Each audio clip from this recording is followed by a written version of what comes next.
Our current financial system was started about 300 years ago by the ancestors of today's globalist cabal. The same cabal who understand that the very financial system that has made them obscenely wealthy is a house of cards on the verge of collapse. Already we have seen major banks fail, dramatically increasing interest rates, which are putting many people out of their homes, and captured governments, such as ours, borrowing our country so far into debt that there's no way we can ever get out, while at the same time printing money at record rates, which is causing, and will continue to cause, inflation. Inflation which makes living in Canada ever more unaffordable. The global financial system, which has led us here, does transactions in fiat currencies, paper money, backed by nothing that has value only because governments say it does. Similarly, the global economic system is based upon debt in the form of fractional reserve banking, which allows banks to conjure money out of thin air. That money, in the form of debt, is an asset for them and a liability for us. Debt, which we who borrow must pay back principal and interest in cash. And the middle class, those of us who own homes, have careers, and perhaps some investments, are the number one target of the globalists. We are educated, and many of us have sufficient resources to hold out for years, even if we lost our jobs. Rampant inflation, rising interest rates, and falling house prices are no accident.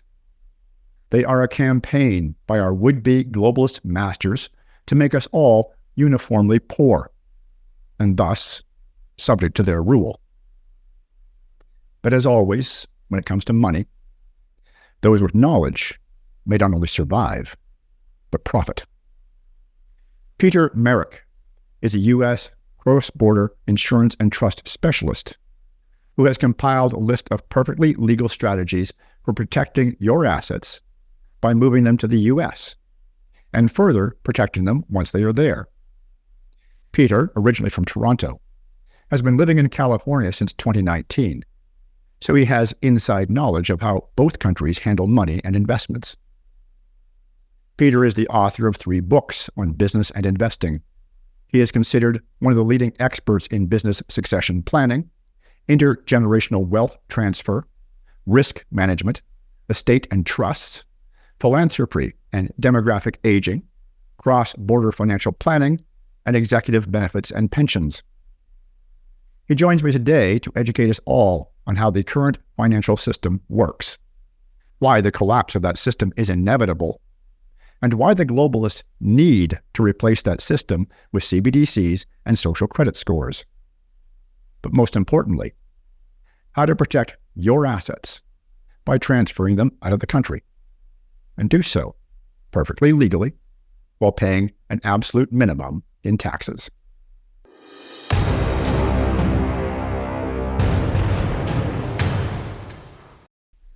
Peter, welcome to the show. Thank you so much, Will. My pleasure. So you're here today to give our viewers a financial education because, of course, that is your area of expertise. But we're also, after we've done that, we're going to give them some very practical strategies for how they can protect their assets, especially from your experience of moving assets into the U.S. But before we get to that, there's a quote that I would like to read from your book, King of Main Street. Now, it wasn't you who said this. You were quoting someone else. But it really hit me when I read it because I think it's a perfect introduction to talking about fiat currencies and fractional reserve banking. And the quote is, money, more accurately currency, is a creation of the human mind. It's not real, at least not in a physical sense. So within the context of, fiat currencies, fractional reserve banking, explain what that means, please. Well, that was what I wrote for my mentor character in my last book, The King of Main Street, which just focuses on the arc of maturing, going from a young business person to an older business person. And the first time I learned about fiat currency, and that's the paper money, the zeros and ones, I was in shock what it was, Will. The reason why I was in shock, because I was like everyone else. I worked really hard and I get dollars, and I can sell, like I can trade my dollars and get something tangible. And everyone I knew, that's how everyone approached it. And the first time I woke up to it is I watched a movie called Zeitgeist. I don't know if you remember it. It came back in probably the mid 2000, like the beginning of the 2000s. And I watched it and I didn't understand what it was. And it blew my mind. And really what it is the government has given these central banks the right to produce money out of nothing. And the way it actually works blows your mind. It's like, I'll just walk you through it and then we can talk about it. Let's say the federal government, whether it's in Canada, and Canada's producing this type of money now too, or out of nothing, is they need $1 trillion. So what they do is they, go to the Bank of Canada or the Federal Reserve and they say, we need $1 trillion. And they go and they give bonds that have interest, and they go to the Bank of Canada or the Feds, and they just give them paper out of nowhere. They just produced it. And that gets introduced into the system. Now, it has to get deposited in banks and things like that for the transactions. So those banks are able to lend it out, and they have very few reserves. Since COVID's happened, there's no reserves. So by the time they keep on selling, like say depositing, lending it out, pausing, lending it out, that $1 trillion has turned into anywhere from 100 trillion to maybe $2 quadrillion now, because there's no restraint on it being lent out. So a practical example for your listeners is, let's imagine you go to the bank and you ask for a mortgage and they give you $1 million mortgage. Well, guess what? That money didn't exist. They just have a license to print money, and that's fiat. So you end up taking your hard-earned income, your savings, because what is money? It's what I trade my life energy for.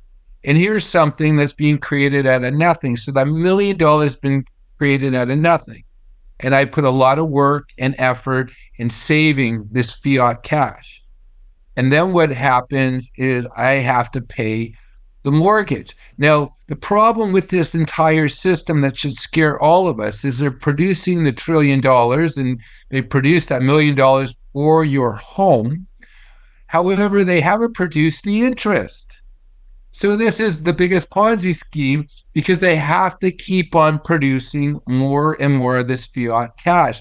The problem is, at one point, there's going to be no one being able to borrow money, and it's going to go bust. Now, one thing which is very interesting about our system that makes me really frightened is in 2019, before we had COVID, before they started spending and creating trillions and trillions of dollars, there's something called the overnight markets. And what that is banks lend to each other. They lend money to go and like all their deposits and all their loans and everything overnight. They stopped lending. And the Federal Reserve was producing creating out of nothing every night, $1 trillion to $2 trillion. The system was going to break down. Well, conveniently, we have COVID, and the government starts printing, or the governments of the world start printing this fiat money. So if you're seeing inflation, it's because interest is built into fiat cash.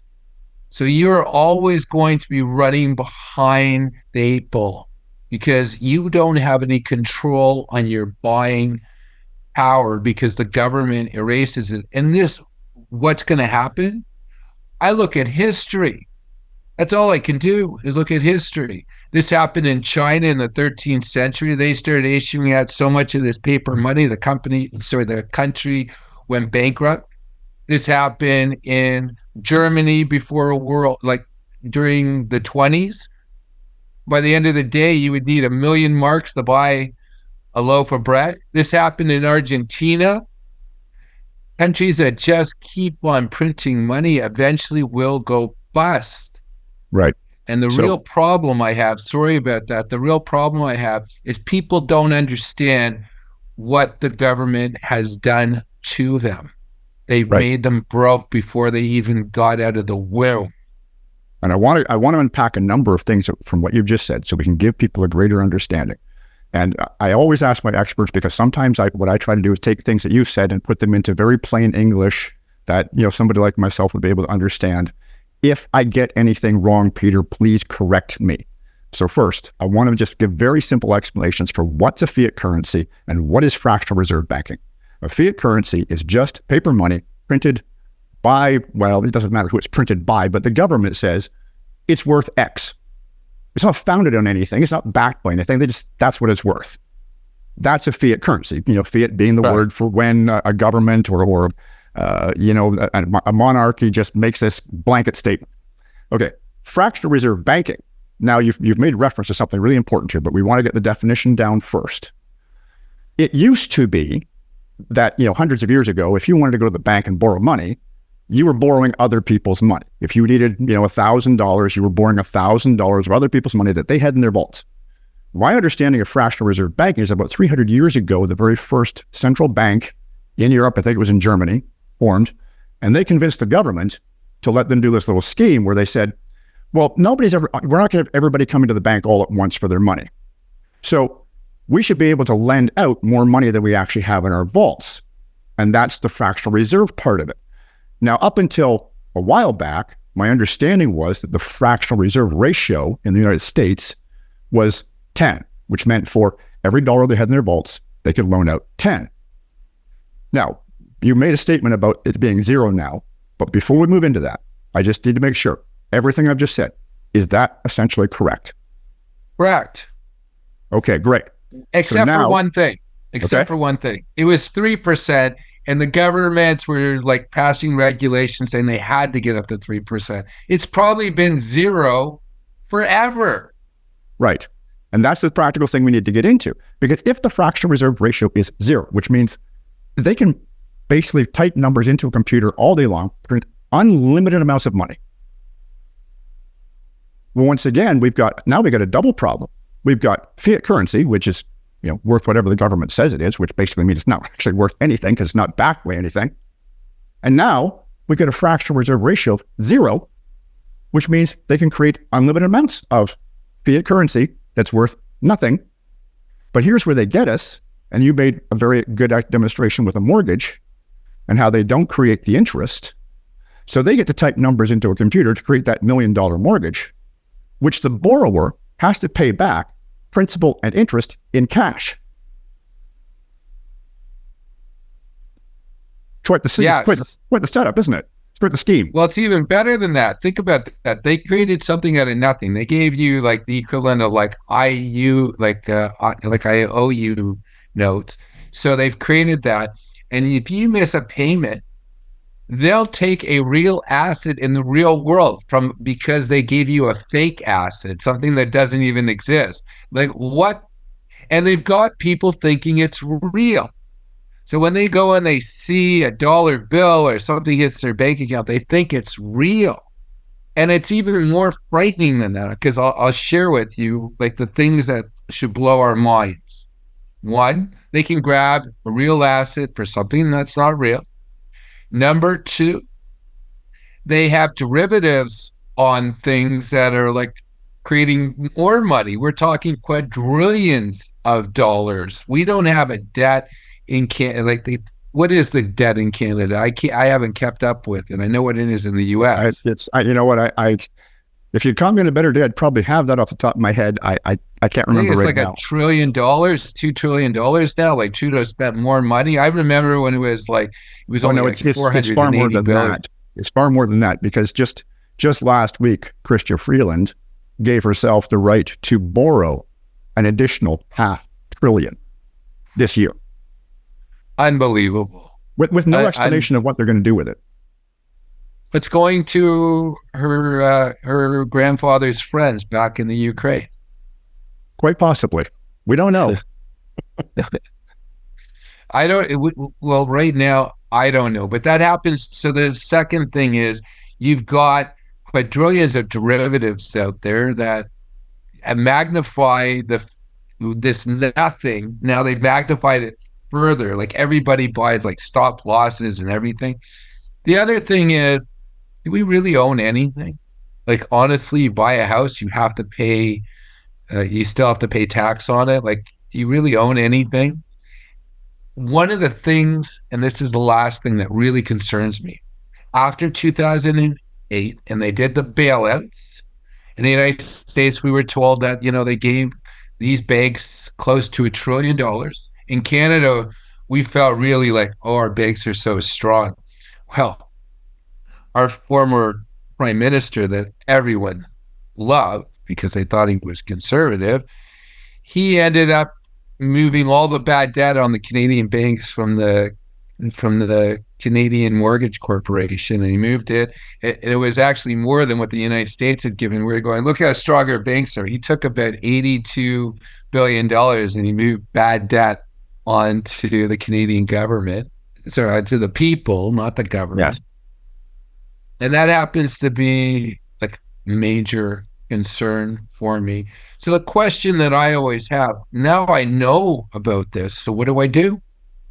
Like, because having this information is great. You and I are having a wonderful conversation. How do I act on it and do something practical? Because right. Lots of people know a lot of things, but a lot of people, the majority of people, do nothing. We want to get into that in just a few minutes, but there was something else you said earlier that I also think we need to explain. So at this point in time, we've explained to the viewers the fact that money is, yes, it's a creation of the human mind. According to this quote that you put in here, it's just a concept. It's not backed by anything. It has no actual value of its own, and they're creating more and more of it out of thin air, which should be fairly obvious why that would lead to inflation. I don't know if we have to explain that part. But then you talked about the overnight markets and how the banks stop lending money to each other. Why? They don't trust each other. And you're trusting your bank. Not you, well, particularly, but they didn't trust each other. They didn't want to lend to each other. They have people who actually look at what the debts are of these companies, which are banks, and they don't trust them. So the government or the Fed had to step in. And if we didn't conveniently have the crisis, there could have been a crisis that we'd never seen before. So they were able to get away with printing so much money. I had the opportunity before he blew up on the internet to speak with Ed Dowd. And he educated me on all this stuff. This is back in probably 21. And he sat down and educated. He said, I was looking, he explained something that stuck in my mind.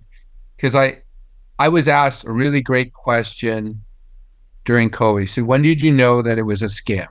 All right, I don't know if I'm allowed to say that. Are we going to be believed? Oh, no, we talk about that quite openly on my show, Peter. Okay. Yes. So when did you know it was a scam? Well, I came to my understanding early on. I went back from San Diego, where I live, and I was in Toronto, and everything was locked down, and I was walking around and looking at the hospitals and said, this doesn't make sense. And I also remember thalidomide, no one takes shots, like women won't eat a can of tuna during pregnancy because God forbid they get mercury, but they were actually pushing this. So, there were certain things that did not make sense to me. And lucky for me, I'm a typical male, I'm lazy. So I haven't had a shot since I was probably 14 years old, just because of laziness. Thank God, right?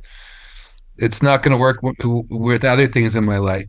But I walked by the hospitals and I saw that they were empty and the world was shut down. Well, what was Ed Dow's wake-up call? Because this guy here worked on the financial markets. He's got a best-selling book now. He's been on every podcast you can imagine. So I asked Ed, I said, what was your wake-up moment? And he said, me and my friends on Wall Street, we knew something was going to happen because there was a debt crisis. At first, it was like companies in 2000, they started going bankrupt. Remember Nortel and Enron. And then you had the banks going bankrupt starting in 2008. Now the central banks are going to pop. This is what he was saying. And he was looking around what was happening. And then during COVID, his wake up call was he was watching on one of the early morning press, conference, like the news shows on Sunday, and the Kansas City Federal Reserve. So people who don't know, the Federal Reserve has a bunch of different governors across the United States. He was on Meet the Press, and he said something that woke Ed up. He said, we'll go back to normal when we have this pass, this vaccine COVID pass. We can go back to normal. And this guy here is in charge of money. And in essence, if they know the system's going to crash, what would you want to do? You would want to control the craziness, the falling of the society, the collapsing of it. And he said, this thing here is a scam. It's to get people digital ID, to get control of their money, and to do social credit, to make sure that people behave a certain way, because we know the system is going to collapse. And one thing I want to share with you that I didn't bring up earlier, which is a very important point that scared the hell out of me, is I'm a nerd.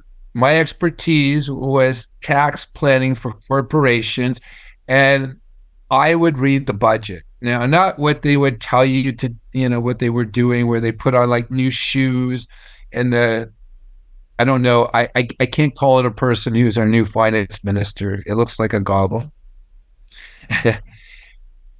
I read the notes, and I was always frightened about what was going to be when Trudeau got into power. I was always frightened what he was going to do to Canada, because he could put me out of business, because I was advising wealthy people and he was taking away what wealthy people could do. So in approximately 2016, something was in the back notes. We're talking about page 200 to 240. I can't remember specifically. But it talked about a bail-in. You remember the bailouts? It talked about that they could seize whatever fiat currency zeros and ones you have, and they can take it. So you've got a bankrupt bank that now seizes all your cash, and they give you you already have something worth nothing, but now they're giving you bonds or shares in a defunct company. They have the ability to do bail-ins. Yes. And that to me frightened the hell out of me, because I'm sitting here and I'm thinking, well, what does this really mean? Now they can take my money? Before they took my money as a taxpayer and printed it, but now they can seize my money.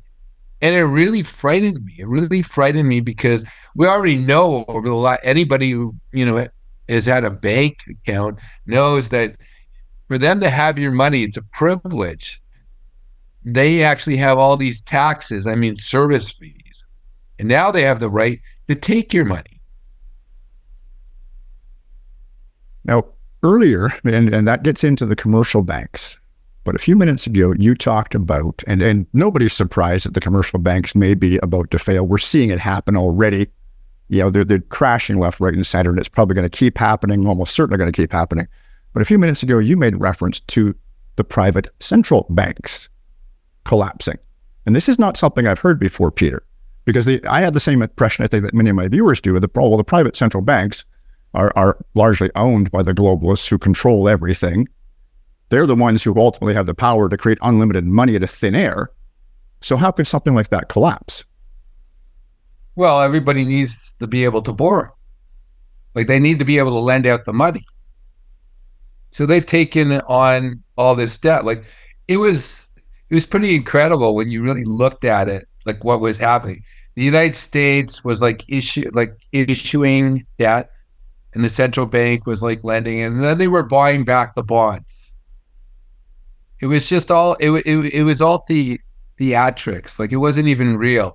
They weren't even before. They would go out to China and other central banks, and they would buy US T-bills, treasury bills. And what ended up happening is they ended up buying it back. What they also did is the mortgages.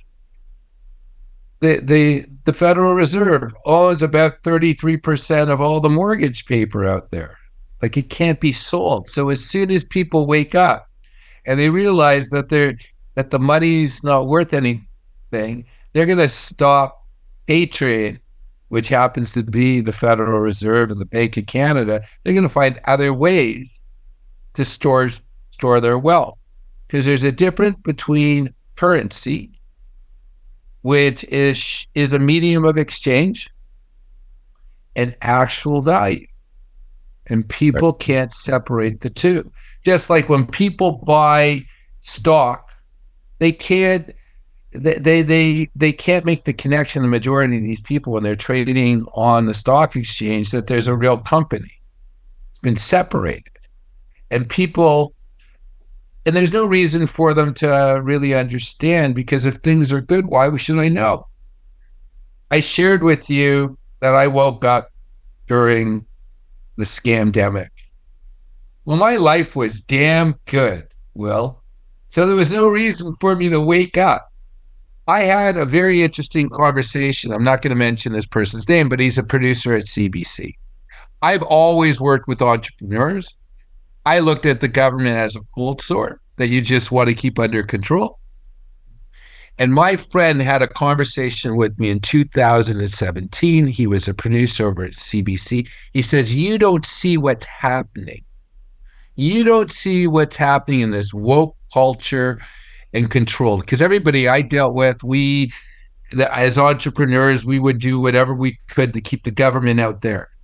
But in the last few years, and I wrote about this today, about crony capitalism, the government, specifically in my homeland, which is Canada, which I feel like for many years I was in exile, not by choice. Well, yes, by choice. I was not going to participate, so my own country wouldn't let me in. So he says to me that you don't see what's happening in society. Well, let me share with you about Canadian businesses. I believe, just like most people, that I lived in the greatest country in the world. Why shouldn't I? Because during the 80s and the 90s, the UN told me that we were the best country in the world. It's pretty safe. Toronto was the clean. And I was from Toronto, and I thought it was such a great city, and it was like wonderful. And, Canadians, what was our hobby? Cutting up how we were better than America, right? Like, that was what Canadians do. So the first shot against the bow with the Liberal government under Trudeau, or Montagnais, or whatever his name is, who was the finance minister, is in the summer of 2017, they tried to sneak something through that was going to destroy small businesses. They were attacking small businesses. They were taking away all the tax benefits of an entrepreneur. I remember watching on television. I never watched the Senate before, the Canadian Senate. I heard about it, but I started watching it, and I see this guy, Wolfison. He was a professor in Ottawa. He was a full socialist. He was making comparisons why doctors and business people and entrepreneurs should not have tax benefits in Canada. And he uses this crazy example. He says, my son worked for a startup in Toronto and it went bankrupt. Why should the guy who started it, get certain tax breaks that my son didn't get? Didn't he take a risk?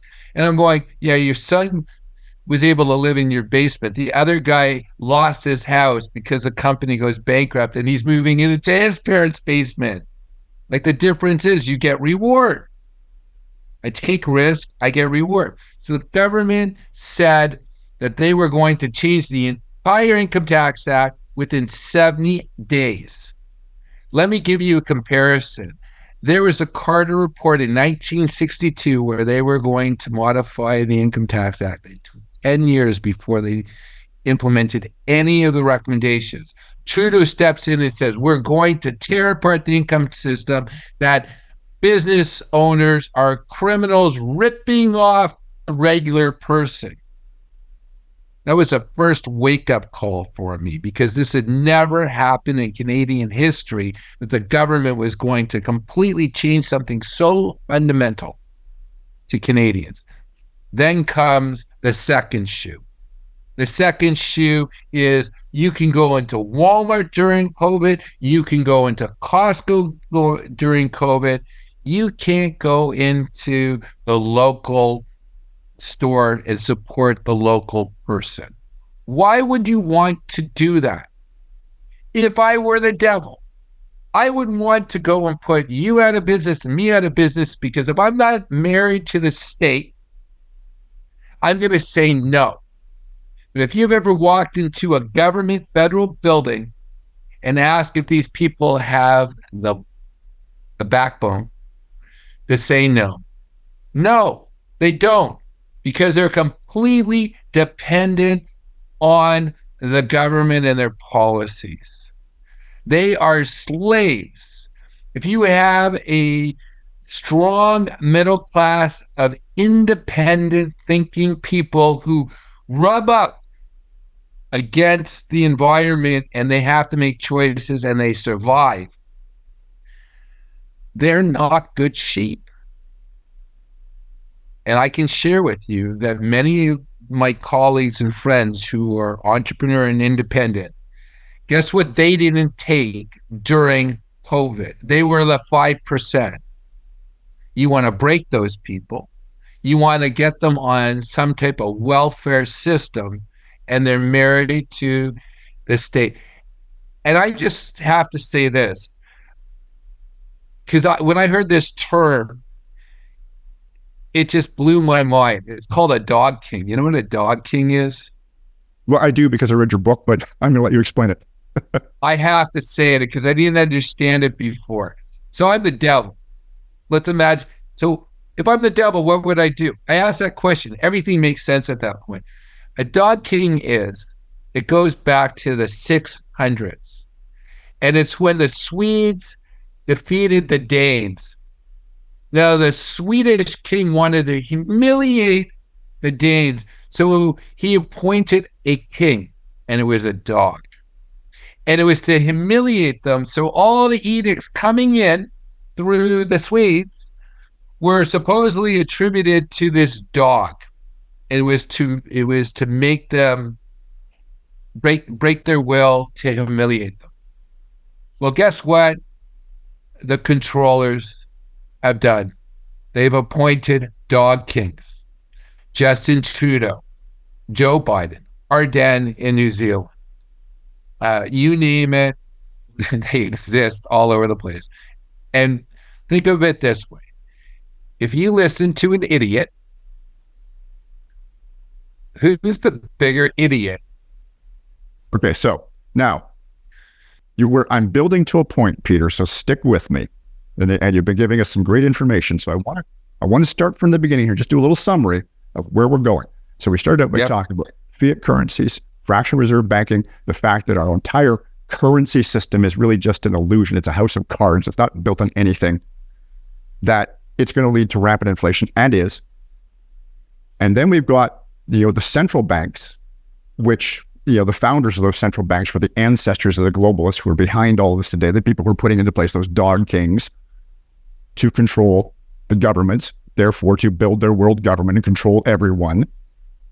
And the fact that even those central banks are probably on the verge of collapse, because if no one's borrowing money, they've got no way to continue the game, which is why they want to bring in CBDCs and social credit scores, because they built this broken system, this house of cards that was going to collapse sooner or later, and now we're there, and they have to replace it with something else.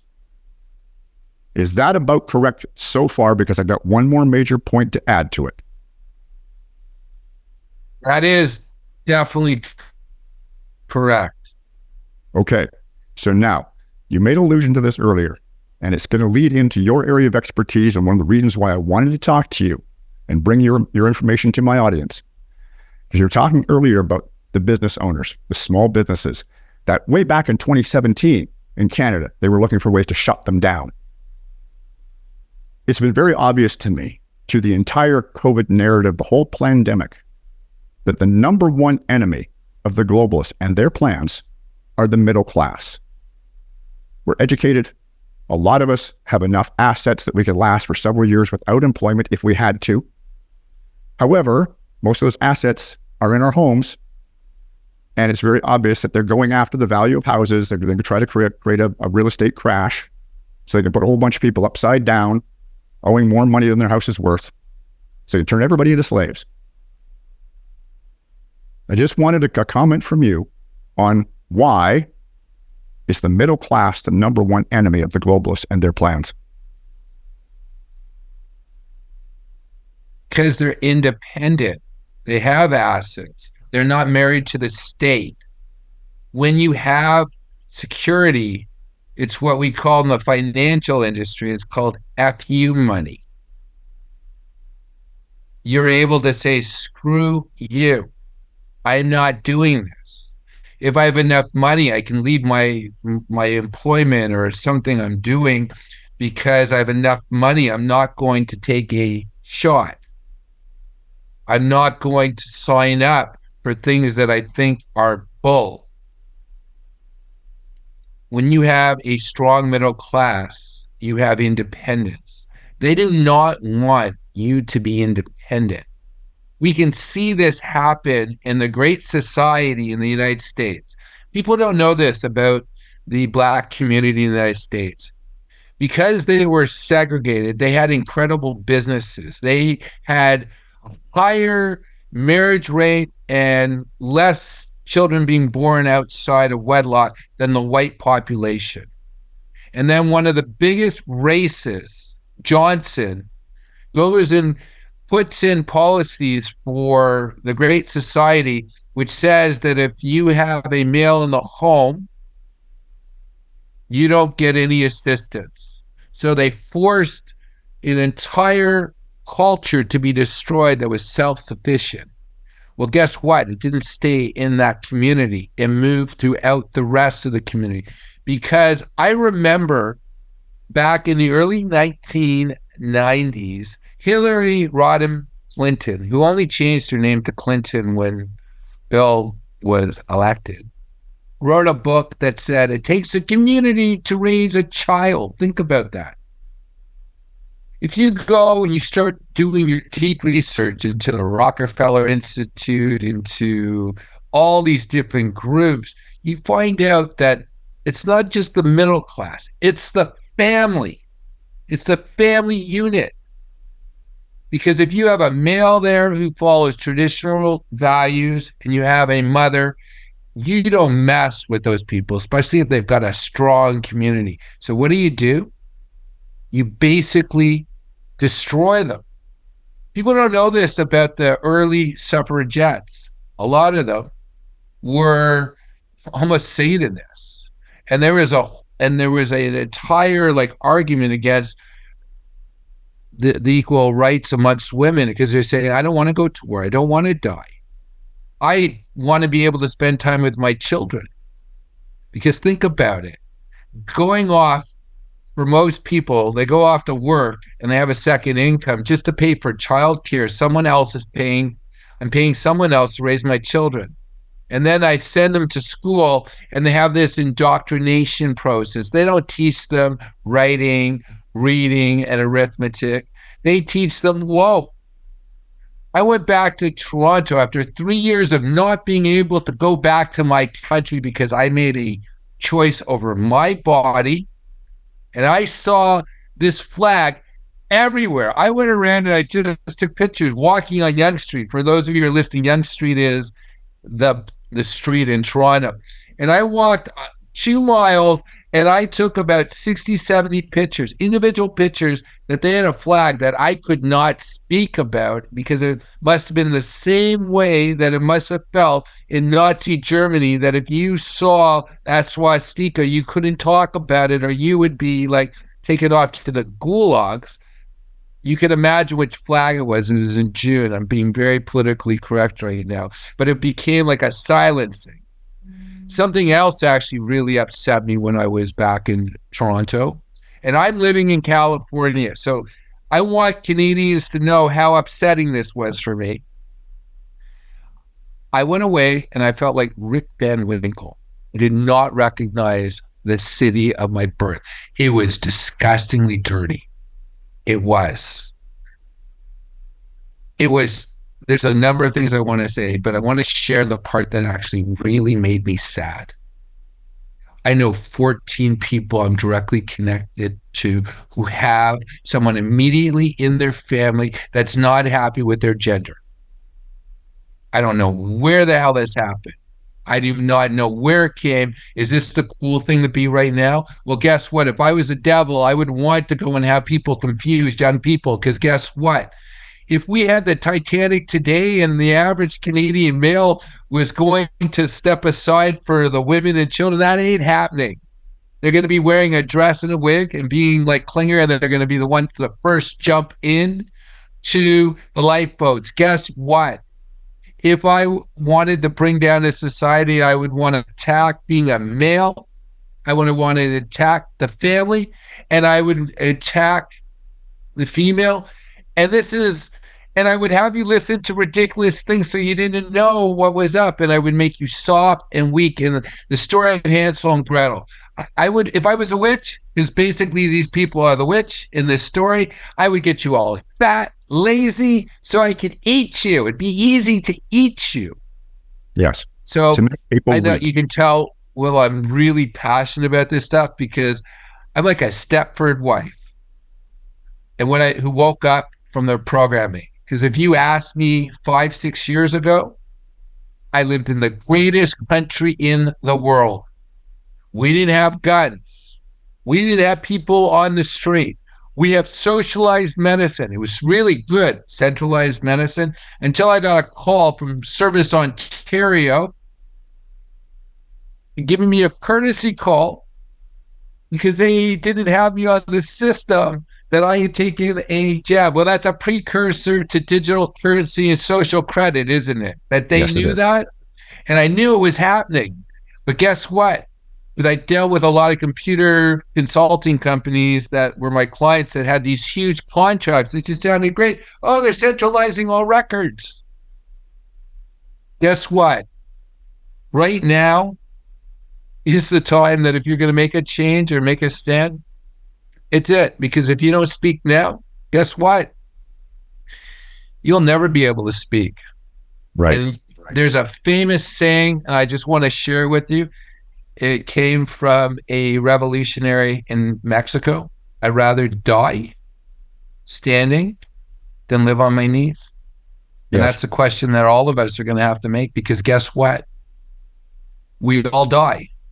And that's how they were able to control everyone, making them fearful that they're going to die. Well, we're all going to die. Guess what? Did you live? I want to ask the people who might be here, did you live when you were locked away, when you were wearing your mask, when you were getting your 7th shot? Are you living? All right, Peter, you've done a fantastic job. Thank you very much of giving this overview of the financial structure we have, of why the globalists are trying to move to a new one, of why the middle class, especially the family unit, is the enemy. And I've brought us through this whole progression to get us to this point, because I was laying the foundation, because you are an expert in protecting assets, protecting the wealth of Canadians. And just to make it clear, folks, in case you didn't catch it, Peter is Canadian. He's just been living in America for the last 2 years. And I think I want to start with that, because I think it was 2019 when you bailed and you headed to the U.S. You must have seen some writing on the wall. Not on purpose. I thought it was I thought I was only doing it for a year. Okay. But then COVID hit and they wouldn't let you back in. They wouldn't let me back in. Right. So where I want to go now, Peter, is you are a consultant. You help people move assets into the U.S. to protect them, to protect their families, to protect their future. Now, because you're a consultant, I'm not going to ask you to give away the farm and tell everybody the details. I'll give it away. But whatever you're comfortable sharing, and obviously you can be found online at petermerrick.com if people wanted to contact you for your services. But could you give us a few examples of strategies that you've come up with for legally moving assets into the U.S. from Canada? Well, I noticed, Will, that you facilitate gold purchase Yeah, we're an affiliate for New World Precious Metals, yes. Well, that happens to be something that's very interesting that I didn't know. Did people know? I'll talk about the US, which I find really interesting, that if you buy gold eagles that are like over $2,000, on a 1 ounce, when you travel, it's only considered $50. So you could travel with 499 gold coins and you're not breaking the $10,000 rule. That's a very easy way to travel with lots of money. You can do that with silver too, but the silver dollars, they're dollars and it's a lot.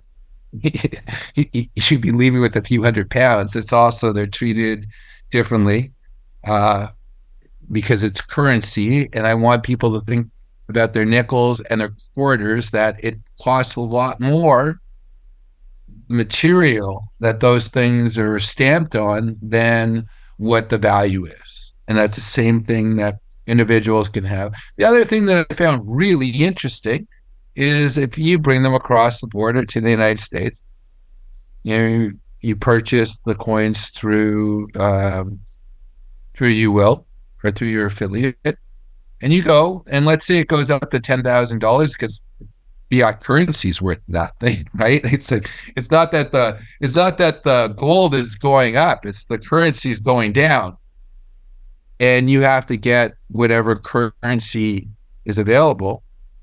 That doesn't get reported to the IRS. It's your responsibility to report the gain. Just wanted to point that out. So here's something that you could travel with 100 coins, just cross the border.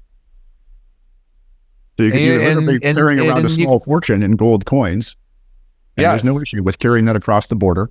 You don't have to report it. And you can say when you sign, like, are you bringing more than $10,000 cash? You're not. If you're bringing in 499 gold eagles, which are the U.S., it's a $50 piece. That's what the currency is on it. You're following the rules. You can do that. Now, I did a quick calculation. That's about 16 kilos or something like that. But it's not light. But it's $1 million. It's $1 million US. So that's something to consider. Now, the other thing which I have to suggest, if you're going to move a lot of assets, we need a lot of runway, meaning we need at least a year runway, because Canada is a very interesting country. Unlike the US that says they had a good military, that you have to file income taxes if you live in Canada, if you're American or have a green card in Canada, the US, everywhere in the world, right? Like anywhere you live. In Canada says we want our pound of flesh when you leave.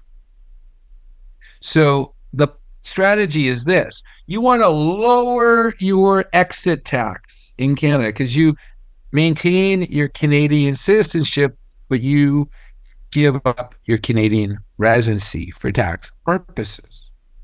So basically, on your way out, you want to lower it as much as possible. And that takes planning. And there's several things we can do. If you own a business, we can do a lot of things. We can move money into RCAs, pension plans.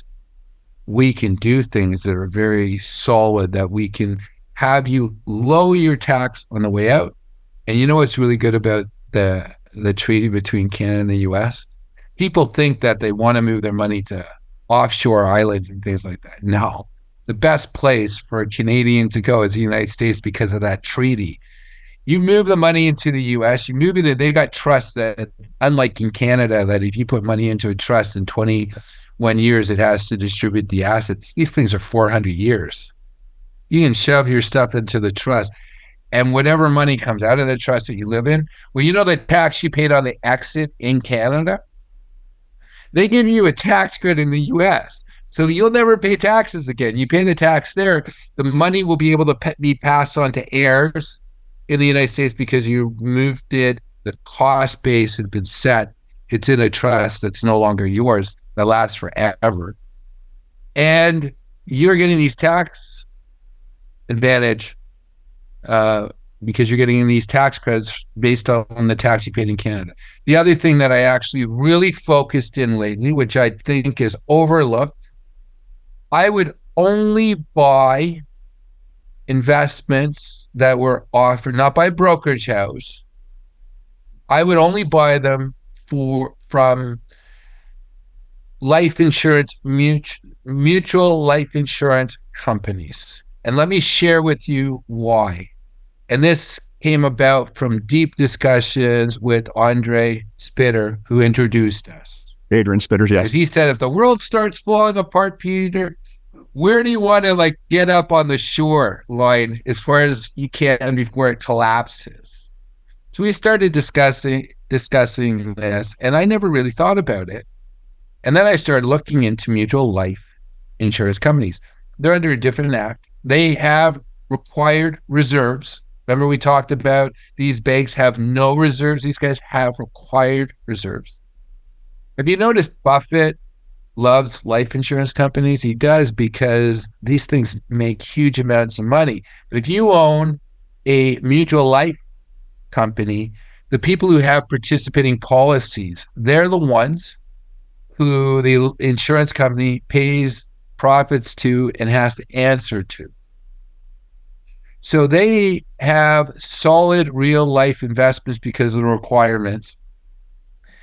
And if the market starts falling, the part which I like is they're not traded on the stock exchange, where there might be billions of dollars of derivatives on it. So when the market starts collapsing, these will be the last people standing in the beast system that we had talked about.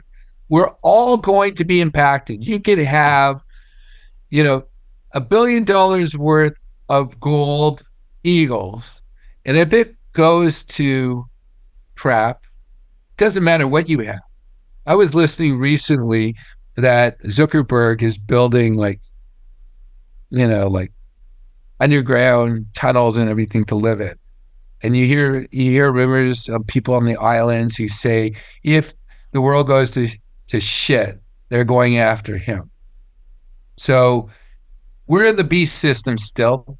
I see, Will, you wearing a nice tie and a shirt and everything. That's because we live in a pampered society still. I just know that if it lasts, you want to be one of the last people to last. So I'm now sharing with people that the Canadian government doesn't like you. I've seen that in 2017. They didn't like you during the lockdowns if you're a business owner and you were contributing to the society. And there's no reason they're going to like you in the future.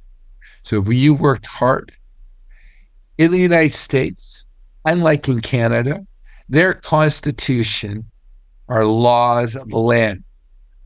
I've unfortunately discovered that our Constitution and Charter of Rights and Freedom are privileges.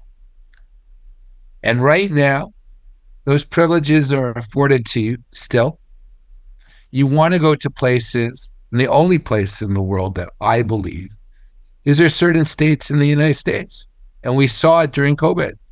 It was foreshadowing to who's going to stand up to this tyranny and who's not. And I was a strong patriot, and I can't get my eyes off your flag because I love the audacity you have to put a chain around that flag. At the same time, well, it makes me want to cry. I have the same reaction as to a it. Canadian. I have the same reaction to it. I put that flag there in my background 3 years ago when I started doing interviews. And I very intentionally put that flag on it. But you'll notice something about the chains. They're rusty. And that rust represents the corruption that has captured our country. And when we purge our country of that corruption, when we're free again, those chains will come off. And I would like to be around. And, well, I want to leave this, even though we talked about finances, because that's something I do. The last 32 years, I've been in the financial industry. I was a prof over at Ryerson for 12 years. I was a columnist for 20 years. And I wrote 3 textbooks and 1 business book. And I love writing. I got to share with you that one thing that stuck in my mind is I had an opportunity to speak with Patrick Moore, the founder of Greenpeace, who loves carbon. Loves carbon. We all breathe carbon. People don't know this, but greenhouses, they shove in about 4,000 parts per, million. Like, carbon is good. When they talk about getting rid of carbon, every breath you and I take, we're spitting out 40,000 parts per million. Like, in essence, we're the carbon. Well, I had an interview with him because I needed to know something. I said, how did you survive when everyone turned against you? How did you survive? Because I was good friends back in my more liberal days with Bob Hunter, who was also the co-founder. I wanted to know because everybody turned on him when he started saying, like, carbon's good, this is good. And he was the only one with a PhD in science. And he was the only one who grew up in the wilderness. All of them, he said that they were truckitarians. They lived in the cities, and all these environmentalists, well, all their food came by a truck. If the truck stopped, they'd be starving. I said, how did you survive? He said, I followed my instinct, and then I asked qualifying questions. So waking up is feeling what is right and what is wrong.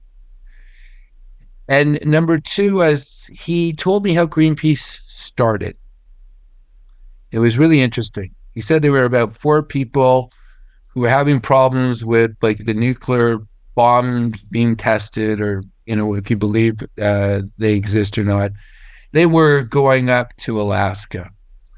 And the way it came about is 2 of the men who showed up, they were Quakers, and they have a tradition of witnessing horrors, to be witnesses, eyewitnesses.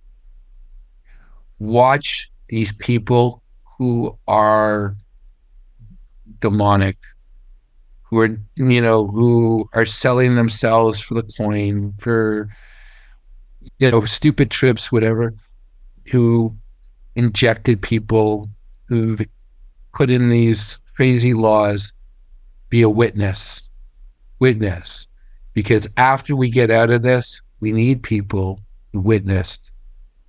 Because what we're going through, only history will tell us. And we need you to be awake.